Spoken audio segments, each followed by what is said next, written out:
Bonjour à tous, soyez bénis grandement par notre Seigneur Jésus-Christ.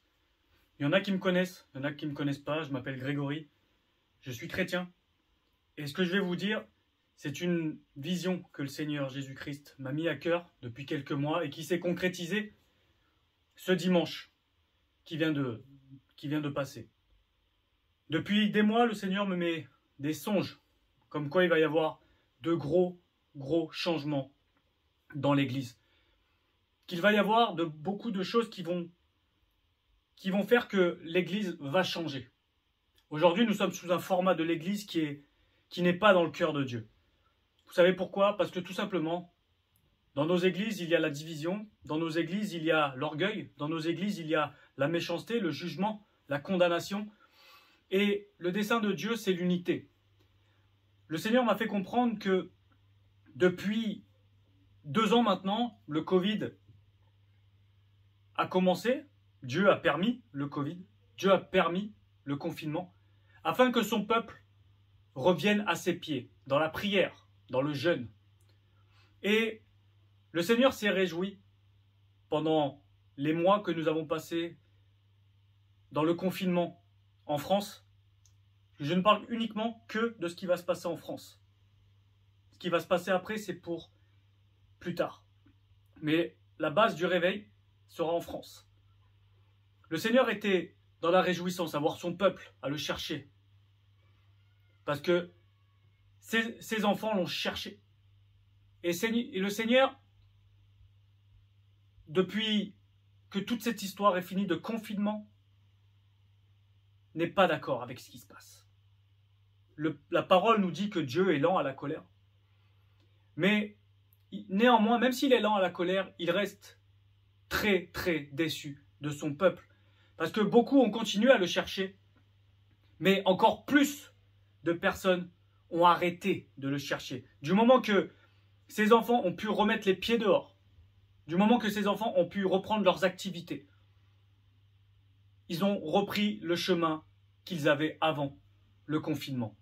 Le Seigneur a permis, justement, à laisser l'ennemi faire tout ce qu'il voulait pour lui montrer que son peuple allait le chercher. Et c'est ce qui s'est passé.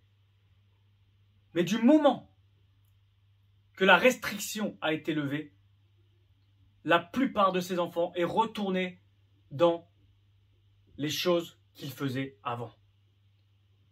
Et le Seigneur n'est pas content de cela. Le Seigneur, réellement, il m'a fait comprendre. Mon cœur a été mis à rude épreuve. Et il n'est pas content. Parce que beaucoup sont retournés. Cette leçon de confinement n'a pas suffi à son peuple. Nous critiquons beaucoup quand nous lisons le livre d'Exode, quand nous lisons l'histoire d'Israël, que c'était un peuple qui n'était jamais content, et qui ne cherchait pas Dieu, ou qui le cherchait quand il le souhaitait. Mais nous faisons la même chose. Le Seigneur, aujourd'hui, il cherche un peuple qui le cherche, qui l'honore, un peuple qui va le louer, l'adorer. Le Seigneur m'a mis à cœur, depuis des semaines, depuis des mois, de commencer à former des groupes de prière dans toutes les villes de France. Alors, peut-être que tu vas me dire, c'est un petit peu trop ambitieux, mais il n'y a rien de trop ambitieux pour Dieu. Du moment que tu crois, même les plus grosses ambitions humaines peuvent se faire, du moment que tu as Dieu de ton côté et que c'est son plan. Aujourd'hui, tu penses peut-être que tu es le seul chrétien dans ta ville. Tu as perdu le goût de la prière parce que tu penses que dans ta ville, tu es le seul chrétien. Peut-être que tu te sens fatigué d'aller à l'église parce que tu vois que c'est toujours la même chose. Mais le changement, ça doit être en toi d'abord. Tu dois demander à Dieu d'opérer ton cœur d'abord. Tu vas à l'église, tu condamnes les gens, tu juges les gens, tu juges le culte, tu juges la louange, tu juges tout ce qui se passe dans ton église. Est-ce que tu n'as pas autre chose de mieux à faire? Au lieu de critiquer, au lieu de faire dans le jugement, dans la condamnation, dans le regard de l'autre, commence à te regarder toi-même. Commence à voir comment tu es devant Dieu. Commence à prier pour les personnes où tu vois pour toi qu'il y a quelque chose de mauvais. Et tu vas voir qu'au final, ce n'est pas eux qui ont un problème uniquement. mais que toi aussi tu as un gros problème. Le Seigneur t'appelle à la prière. Le Seigneur t'appelle au jeûne. Le Seigneur t'appelle à l'évangélisation. Et on a une opportunité en France. C'est d'être dans un pays cosmopolite. Où, justement, tu peux parler à toutes les nations en un seul pays. La France, c'est le pays où il y a le plus de nationalités. Beaucoup de nos frères viennent de pays différents, sont étrangers, ont immigré en France. Il faut que tu trouves dans ta ville, peu importe les origines, peu importe d'où ils viennent, du moment qu'ils ont la confession que Jésus-Christ est Seigneur et Sauveur, qu'il n'y a personne d'autre que lui qui peut nous permettre d'accéder au Père.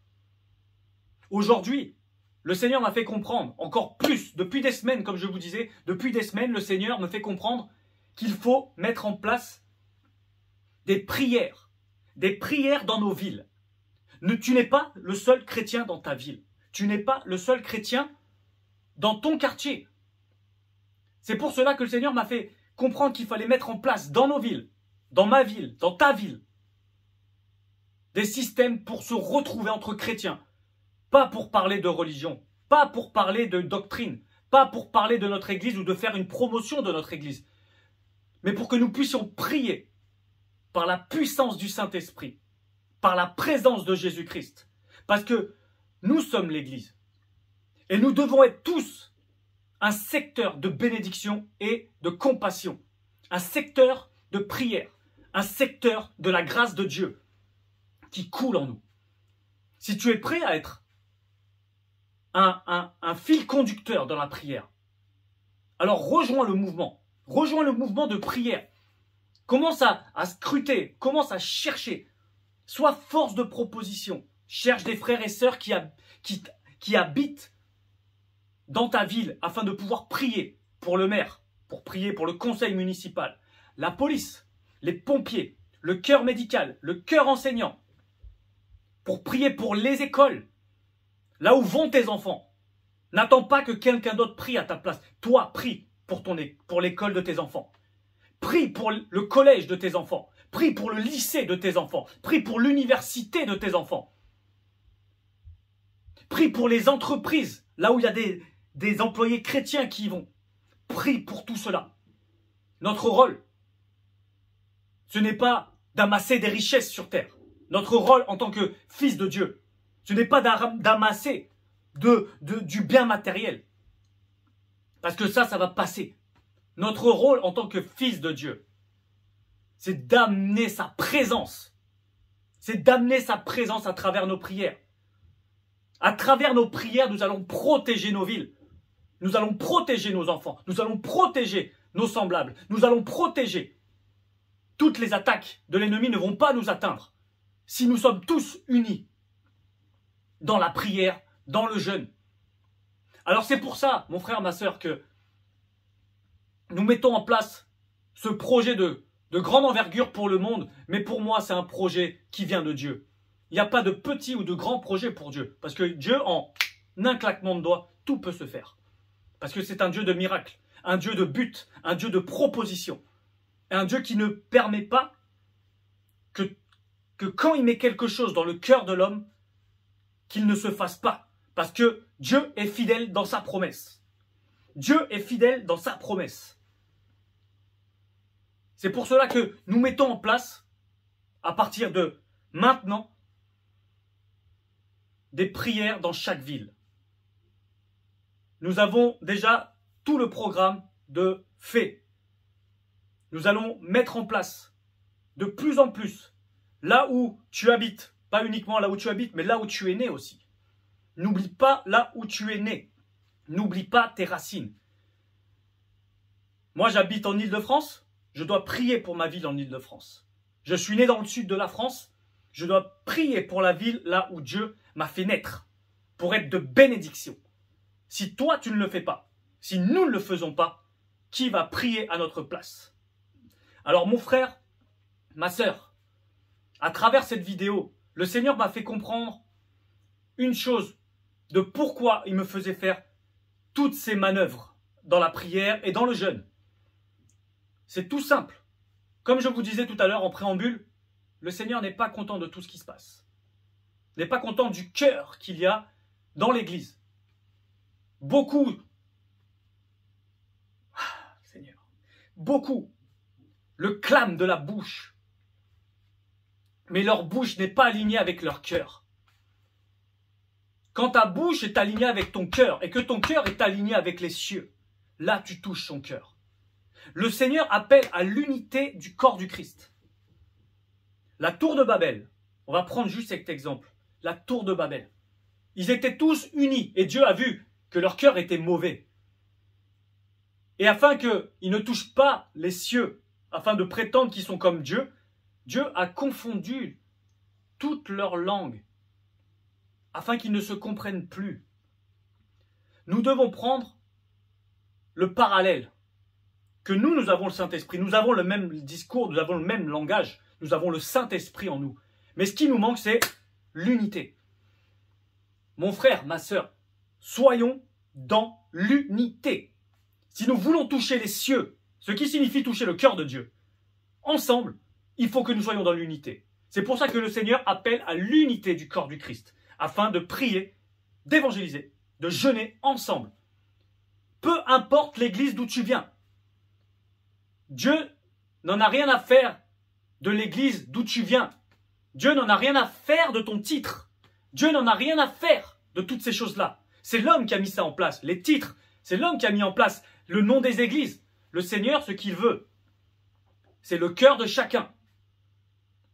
Il va y avoir, d'ici quelques mois en France, des grandes tribulations pour ceux qui vont à contre-courant. Mais nous sommes plus que vainqueurs. Nous sommes plus que vainqueurs par celui qui nous a aimés et sauvés. Le Seigneur m'a fait comprendre qu'il va y avoir des tribulations dans les églises, il va y avoir des divisions dans les églises. Vous savez pourquoi? Parce qu'il va y avoir ceux qui cherchent leur intérêt et ceux qui cherchent l'intérêt de Dieu. Il va y avoir des problèmes dans les familles. Les familles qui se disent chrétiennes et que le père, que la mère, que l'homme, la femme ne cherchent pas la présence de Dieu, il va y avoir des gros problèmes. Par contre, l'homme qui cherche la présence de Dieu, même si sa femme est un peu moins dans la présence de Dieu, l'homme va payer pour sa femme. Il n'y aura pas de problème. Et vice versa, si la femme cherche la présence de Dieu, mais que l'homme non, il n'y aura pas de problème. Mais ceux qui sont chez eux au chaud et qui ne font que et qui font toute chose autre que rechercher la face de Dieu dans l'intimité, il va y avoir du chaos. Au travail, il va y avoir du chaos. Les chrétiens vont être malmenés. Mais mon frère, ma sœur, Dieu m'a fait comprendre une chose. Il faut que nous restions des exemples, même dans la persécution. Reste un exemple, mon fils, il m'a dit. Reste un exemple. Il m'a fait comprendre. Et tu verras. En moi, tu auras la victoire. Mais tu auras la victoire uniquement si tu es un exemple. Même si tu es à contre-courant, même si tu ne vas pas dans le moule de la société, tu dois rester et être un exemple. Il va y avoir des fermetures d'églises. Je ne sais pas de la manière que ça va être fait, mais écoutez bien, il va y avoir des fermetures d'églises. Il va y avoir également, des problèmes pour rentrer dans les églises. Il va y avoir des grosses scissions. Dieu est en train de séparer le bon grain de l'ivraie. Dieu est en train d'arracher les mauvaises graines et il est en train de faire fleurir les bonnes graines. À travers cette vidéo, écoutez bien, cette vidéo date du 27 janvier 2022. Dans quelques mois, l'Église en France, et uniquement en France, va passer de grandes tribulations. Tiens ferme. Prends courage. Fortifie-toi. Parce que moi, ton Dieu, je suis avec toi. Moi, ton Dieu, je ne vais pas t'abandonner. Les églises de maison vont revenir. Les églises de maison, comme à l'ère primitive, de l'église primitive, vont revenir. De plus en plus, il va y avoir des prières dans les maisons. Il va y avoir des prières dans les villes. de grandes choses arrivent. Sois sur la brèche, mon frère, ma sœur. Sois cette sentinelle, comme nous parle le livre d'Ézéchiel. Sois cette sentinelle. Sois cette sentinelle pour ton frère, pour ta sœur, pour ta ville, pour ton travail. Cherche des frères et sœurs dans ton travail. Le Seigneur m'a fait comprendre. Cherche des frères et sœurs dans ton travail afin de prier pour tes dirigeants, afin de prier pour tes collègues, tous ensemble. Cherche des personnes qui sont semblables à toi. Cherche des personnes qui ont la foi en Jésus-Christ. C'est tout ce que je voulais vous dire. Mais réfléchissez à tout ça, frères et sœurs. C'est très important. C'est très important. Que Dieu vous bénisse grandement. C'était votre frère Grégory Muller du ministère à une seule voix. Les moments de prière s'appelleront un chrétien dans ma ville. Retenez ça, un chrétien dans ma ville, parce que il n'y a pas qu'un seul chrétien dans ma ville.